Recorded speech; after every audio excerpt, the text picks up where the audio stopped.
et bienvenue entre nous, exclusivement sur les ondes de TV Rogers. Je suis Claude André Bonny. Je me ferai un réel plaisir de passer la prochaine demi-heure avec vous.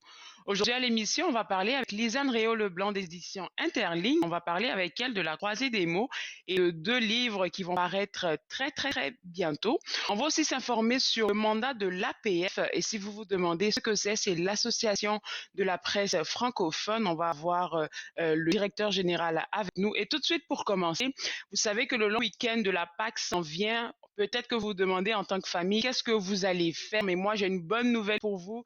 Catherine Edmond du Musée des sciences et de la technologie est avec nous. Et il y a plein d'activités qui se passent du côté du musée. Catherine, ce matin, on vient annoncer ouvertement à tout le monde que oui, pour la fin de semaine de la Pâques, ça sera ouvert. Oui, on va être ouvert exclusivement le lundi. Normalement, on est fermé cette journée-là, mais on va être toute la journée. Il faut réserver nos billets en ligne. Cependant, il ne faut pas oublier cette partie-là. Mais une Oui, chose que c'est les gens... réservé les biens en ligne, oui. oui, le musée est gratuit entre les heures 3, pour la dernière heure, en fait, entre 3 et 4 heures. Donc, si jamais vous préférez y aller durant ces temps-là. Merci beaucoup de l'information. On aime tout ce qui est gratuit, souvent. Mais tu veux nous parler, comme je disais tout à l'heure, il y a plein d'activités dont tu veux nous parler ce matin. Et tu vas commencer par les démos ponctuelles qu'il y a dans les différentes galeries. Oui, donc on a toujours des démonstrations dans les galeries qui sont très personnelles où les gens vont voir les guides, les éducateurs, puis leur poser des questions. Donc c'est pas des tours guidés, c'est pas l'aspect qu'on privilégie. Et puis évidemment, on a dû en changer beaucoup parce qu'il y en a plusieurs qu'on manipulait et on a changé toutes ces démonstrations-là pour vraiment avoir des démonstrations qui sont plus visuelles ou sonores. Donc il y en a des très intéressantes, par exemple une harpe au laser. Donc, ce sont des lasers, puis quand on met nos doigts, ça va faire de la musique. On a des illusions d'optique qui sont toujours hyper intéressantes à jouer puis à regarder. Ça, c'en est un autre. Et si vous vous souvenez, dans les dernières années, avant que le musée réouvre, on avait une démonstration qui était notre engin à vapeur. Donc, l'engin à vapeur est encore dans l'exposition. Il est depuis la réouverture. Elle est dans l'exposition avec les locomotives. Mais c'est un artefact, donc, mais il fonctionne. Et on va le ramener comme démonstration. Donc, ça fait un son assez étrange. C'est le même genre d'engin qui était dans le Titanic. Hi, Donc, bon à c'est le même savoir. genre de Écoute, moteur. pour les démonstrations, tu nous en as déjà faites en studio pendant les lives. Oui. Malheureusement, on ne peut pas le faire en ce moment, mais je suis bien curieuse puisque le musée est ouvert et puis je suppose qu'on y va à quantité réduite par rapport au nombre de personnes, pardon, qui entrent dans le musée. Ben, moi, j'ai envie de visiter, par exemple, la galerie, je sais pas, n'importe laquelle des galeries. Combien de personnes que ça peut prendre en même temps? Je me souviens bien, excuse-moi, je me souviens qui sont accessibles par heure. Donc, un certain nombre de billets, je pense que c'est 50 billets qui ont le droit d'être vendus à chaque heure. Donc, il y a quand même un bon roulement. Il y a beaucoup d'espace entre les personnes de ce musée qui est quand même très grand. Donc, on a une capacité qui est très réduite. Ça donne beaucoup d'espace pour les gens pour pouvoir voyager, mais il faut suivre un chemin, c'est guidé à travers. Donc, on peut pas aller sauter d'une galerie à une autre. On va suivre le parcours qui nous est proposé. Oui, définitivement, on se comprend. Et puis, je pense que on a assez réglo en ce moment. On sait un peu comment se comporter maintenant quand on va dans les lieux publics, là, parce que ça fait une année, maintenant qu'on vit la pandémie. Et pour ceux qui ont envie de rester à la maison et puis de juste passer du temps en famille, il y a aussi une activité qui est dans la série Apprendre à la maison que tu vas parler tout de suite. Oui, ben Apprendre à la maison, c'est une série, elle vient déjà d'être commencée. Donc, on va sûrement en faire une autre un petit peu plus tard, si jamais c'est quelque chose qui vous intéresse. Ce sont des programmes pour les enfants qui étudient à la maison, où les parents les inscrivent des sessions différentes pour le musée de l'aviation et de l'espace, le musée de l'agriculture et le musée sciences et technologies. Donc, c'est une série d'événements qui se passent en ligne. On a d'autres événements aussi en ligne que j'ai oublié de te mentionner dans mes petits points saillants, mais on a une soirée quiz qui s'en vient le 1er avril, qui est pour les adultes. Donc, c'est de l'histoire générale, des petits trivia qui sont toujours intéressants. Donc ça s'en vient. On peut s'inscrire sur notre site web. Puis, une autre chose sur le site web que je conseille, c'est les activités de la relâche. Donc, évidemment, la relâche, on s'est tout fait surprendre par le fait qu'elle a changé de date, hein? Mais Je on dis. a quand même mais on a réussi, on a mis sur notre site web plein d'activités que le parent peut faire avec l'enfant ou que les parents peuvent faire seuls.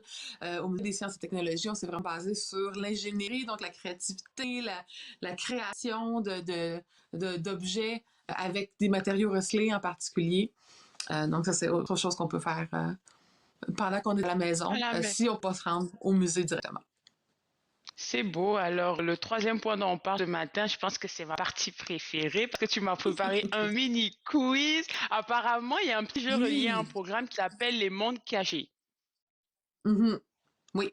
Donc, les mondes cachés, c'est un des programmes qu'on fait dans la série avec les enfants. On en fait avec des groupes spécialisés aussi, des groupes de scouts qui peuvent réserver des programmes scolaires et évidemment les groupes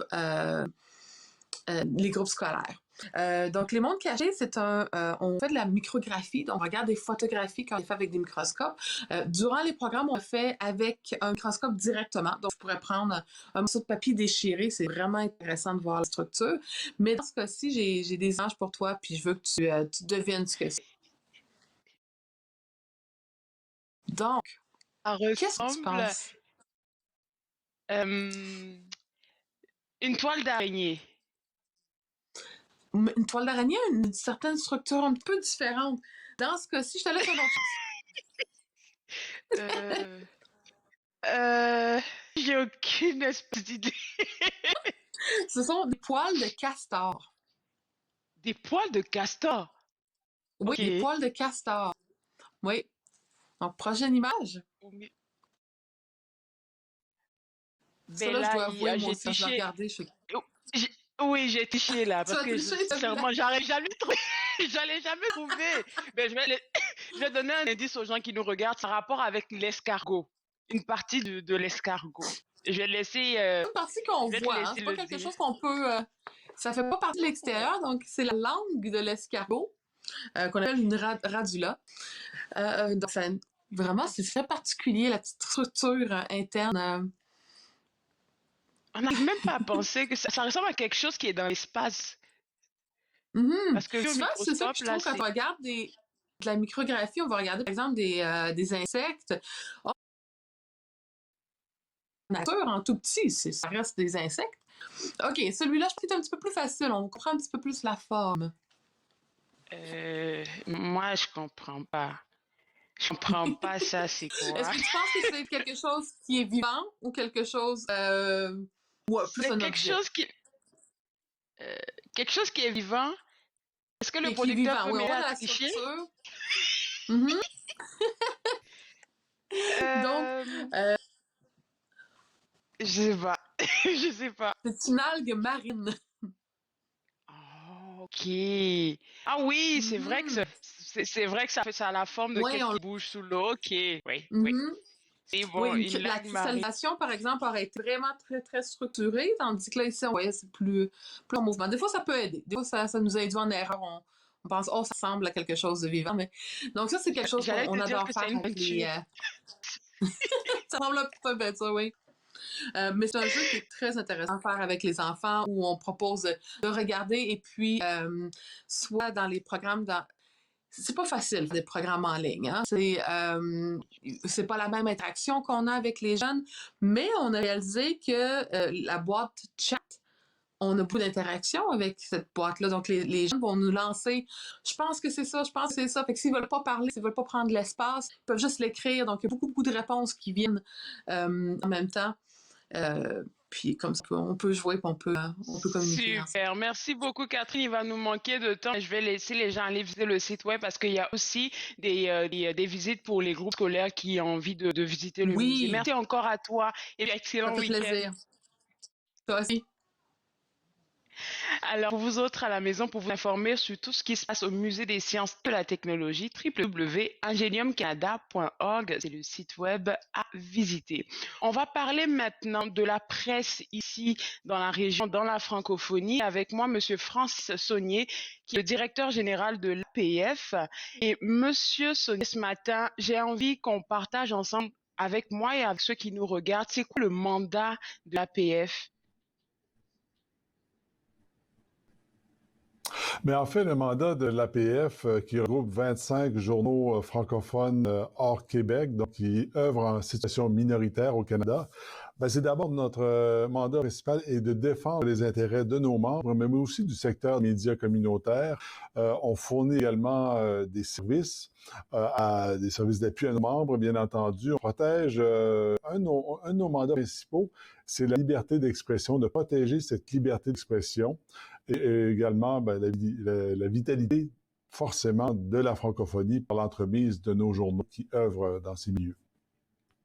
Donc, en gros, si je comprends, c'est un peu comme si vous étiez, je vais dire quoi, la protection de tout ce qui est régional ici, en situation minoritaire, donc francophone.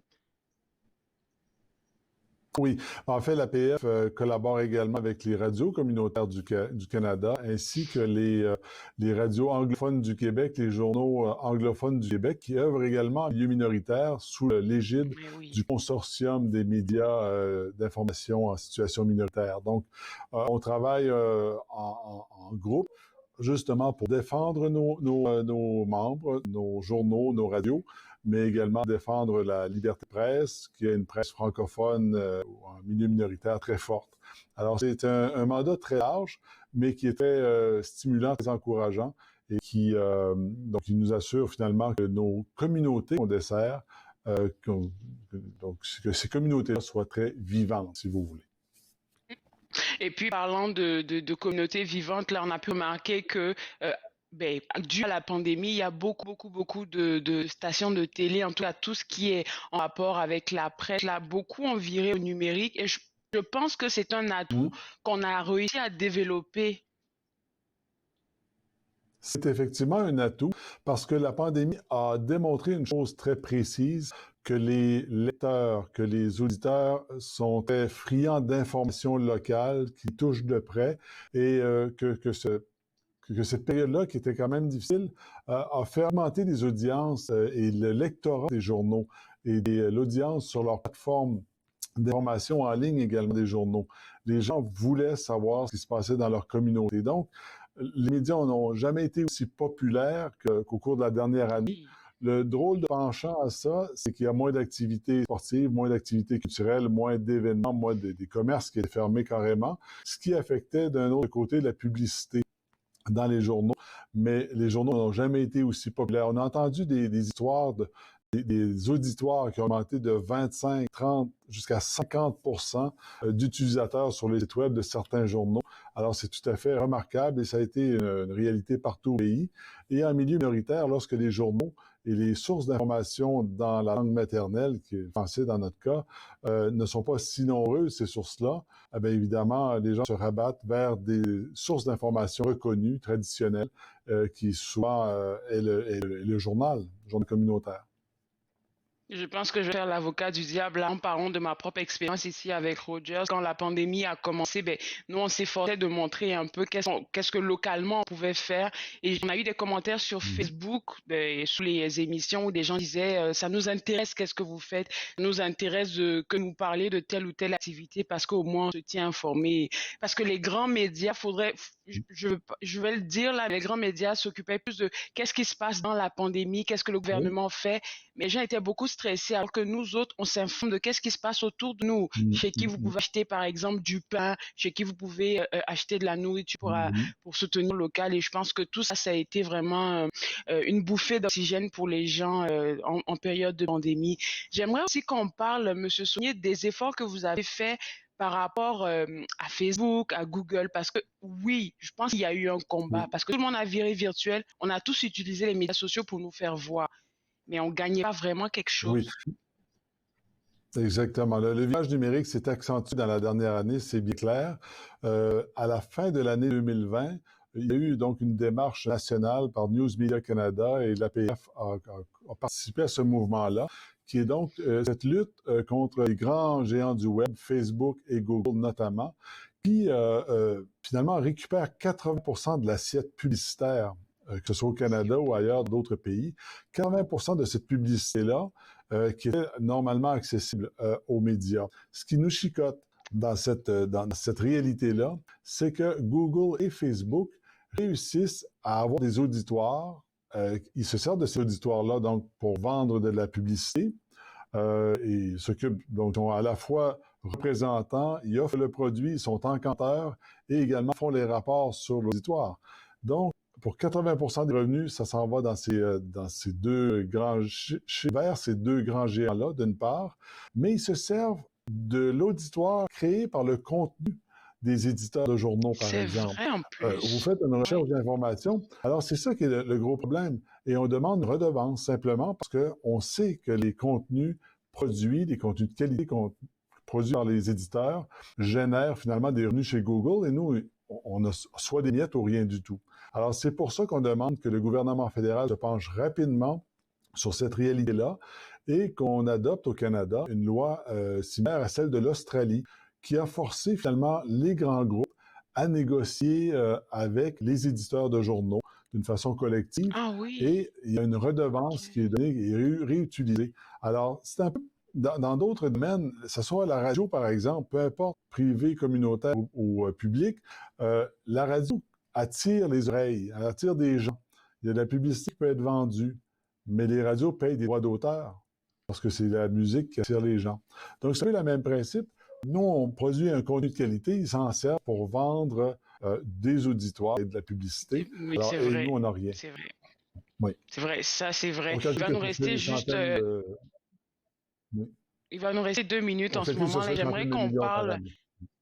Mm. C'est ça. Ben, en Allez-y. 2 minutes, là, j'aimerais qu'on parle un peu brièvement de votre combat aussi, si je peux le dire ainsi, concernant le livre blanc, pardon, de la ministre Mélanie Joly, dans lequel les médias communautaires de langue officielle ne s'y trouvent pas. Moi, j'ai été un peu étonnée d'apprendre cette nouvelle, je savais pas.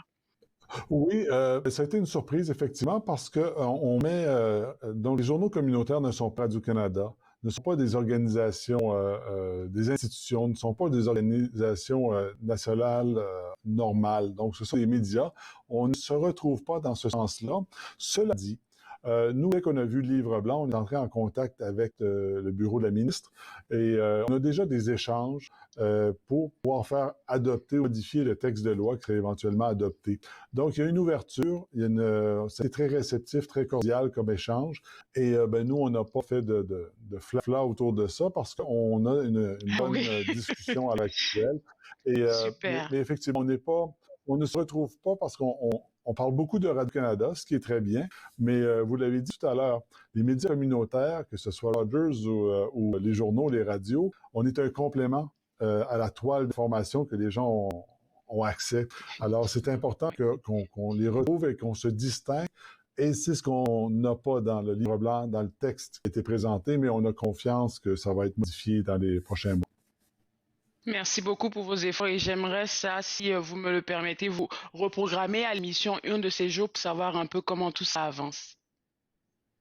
Ça me ferait grand plaisir. Je vous remercie infiniment de l'intérêt que vous portez envers les journaux Mais, communautaires. Merci. merci beaucoup. Bonne journée. Au revoir. Bonne fin de journée. Au revoir. Alors pour vous autres à la maison, pour suivre l'actualité que mène l'actualité et puis les combats que mène l'APF, www.apf.ca, surtout pour les médias communautaires, je pense que c'est un grand appui pour nous autres là. Alors je vous invite à visiter ce site web là.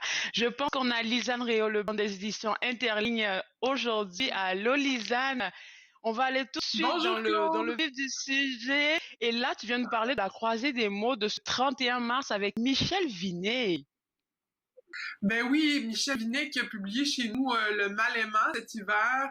Un super bon conte, tellement doux pour le cœur, tellement bien écrit aussi. Elle a une plume incroyable, recherchée, raffinée. C'est un excellent roman.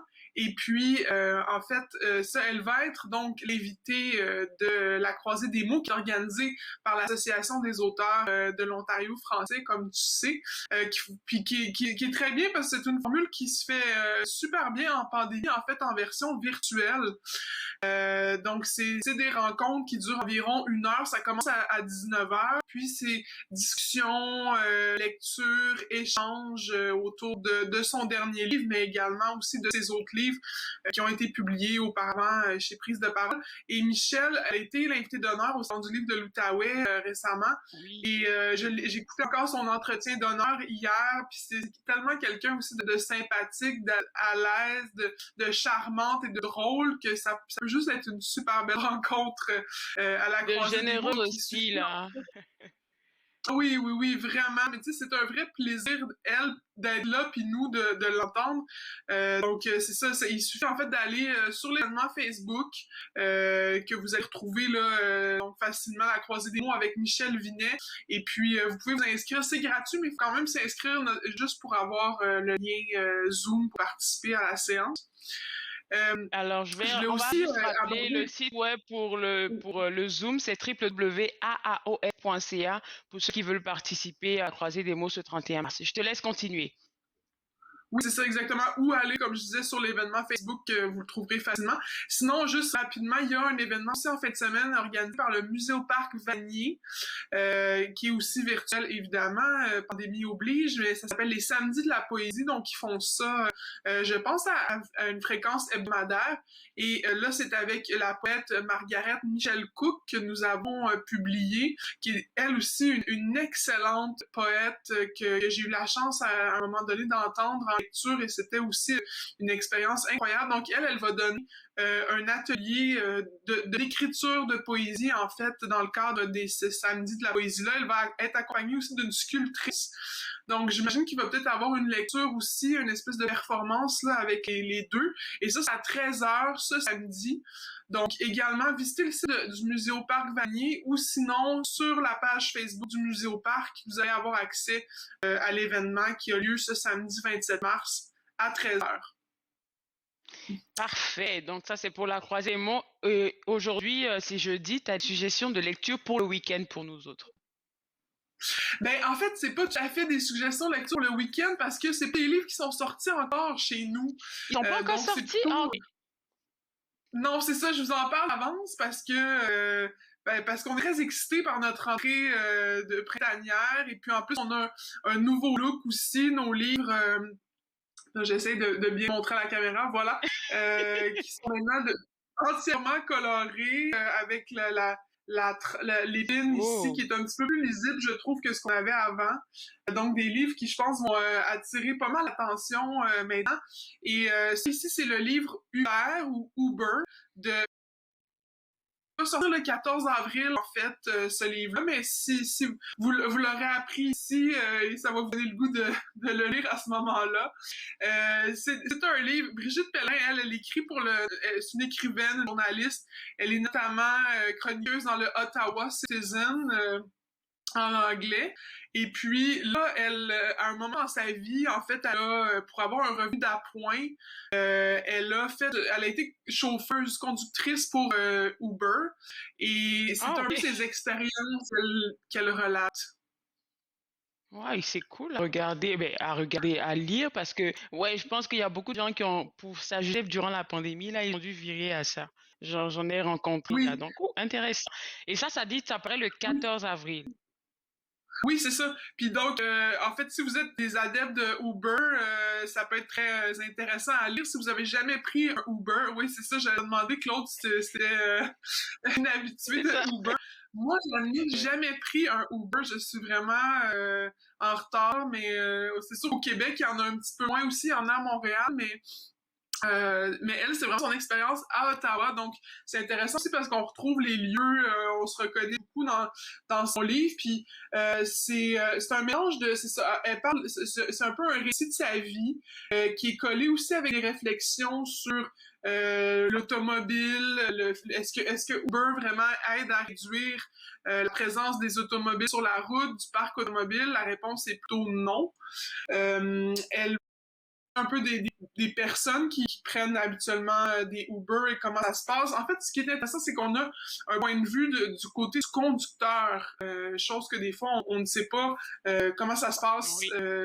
techniquement avec Uber, comment ça se passe aussi pour aller chercher des passagers, comment peuvent se passer les courses, etc. Donc, c'est vraiment... c'est très intéressant. C'est assez unique, en fait, comme regard. Puis il y a quand même beaucoup d'humour aussi dans ce livre-là. Donc, c'est très, très Ben, plaisant à lire. j'imagine. Puis c'est vraiment un autre côté de Uber qu'on C'est découvre ça, avec ça. exactement. Donc, le Et deuxième livre puis, dont tu nous parles en ce moment, c'est Daisy et Gaspard au royaume de Néphan. oui, c'est ça, ça va paraître. C'est un livre jeunesse qui va paraître donc le 21 avril, une semaine plus tard. C'est un roman qui est plutôt pour les 6-9 ans. C'est un roman que j'ai eu l'honneur de diriger, donc j'ai un lien particulier avec ce livre-là. J'ai eu beaucoup de plaisir à le lire et à travailler dessus avec l'auteur. Et c'est donc deux jeunes enfants, un frère et une sœur, qui, suite au départ de leur père, de la plutôt tristes, ne sont pas tout à fait eux-mêmes. Et puis un soir, ils sont dans la salle de bain, puis ça cogne à la fenêtre, et ils vont trouver une fée minuscule qui vient les solliciter en disant que le royaume de Néphan, d'où elle vient, est en train d'être détruit, de subir la déchéance, parce qu'il y a un méchant chevalier noir qui règne, et il faudrait que les enfants les aident à se libérer du joug du chevalier noir, et ce seraient les seuls qui peuvent aider le royaume de Néphan. Donc les enfants vont partir avec la fée, se rendre dans ce monde-là qui est totalement à l'opposé de ce qu'ils ont jamais vu de leur vie. C'est un monde fantastique avec des fées, des orques, tous les univers qu'on a pu connaître là, dans le monde fantastique sont présents, là, les genres de créatures, des elfes, des choses comme ça. Et puis c'est un peu leur quête là-bas pour aider le royaume de Néphan, mais c'est vraiment c'est bien écrit, il y a vraiment un style vif, il y a beaucoup d'action, c'est captivant. Puis ce que je trouve le fun, c'est qu'il y a plein de clins d'œil justement à l'univers fantastique. Si vous êtes le genre qui avait aimé Game of Thrones, C'est ça que le j'allais dire, Seigneur c'est des pas Anneaux. 6-9 ans, moi je pourrais le lire aussi, là, parce que je suis Oui, regarde c'est ça, ça. exact. Mais je pense que les parents vont avoir du plaisir à le lire avec les enfants. Puis les enfants vont découvrir ça. Ceux qui sont trop jeunes pour être plongés aussi, par exemple, dans Harry Potter, qui l'ont jamais encore découvert. Mais il y a des clins d'œil à cet univers-là aussi. Donc, c'est vraiment, vraiment un beau petit livre jeunesse. Puis ce qui est le fun, c'est que ça parle aussi de la séparation des parents. Comment aborder ça en douceur, finalement, avec un enfant. Ce thème-là est présent, mais vraiment de Super. façon subtile, je pense, avec adresse. Là. Donc, c'est le 21 avril que paraît ce livre chez nous. Merci beaucoup, Lisa. Je te souhaite un excellent week-end et puis on va inviter évidemment les gens à visiter le site web des éditions Interligne. Bye bye. Merci beaucoup, Claude. Bonne semaine. Toi aussi. Alors, pour vous autres à la maison, pour suivre l'actualité de ces livres qui vont paraître très bientôt, donc le 14 et le 21 avril, et aussi pour vous informer sur ce qui se passe aux éditions Interligne, www.interligne.ca, c'est le site web à visiter. Je me suis fait le plaisir de passer cette demi-heure avec vous. On sera de retour demain à partir de 11 heures et on va s'informer sur l'exposition étudiante qui s'en vient très très bientôt à la galerie Jean-Claude Bergeron. On se voit demain à 11 heures. Au revoir.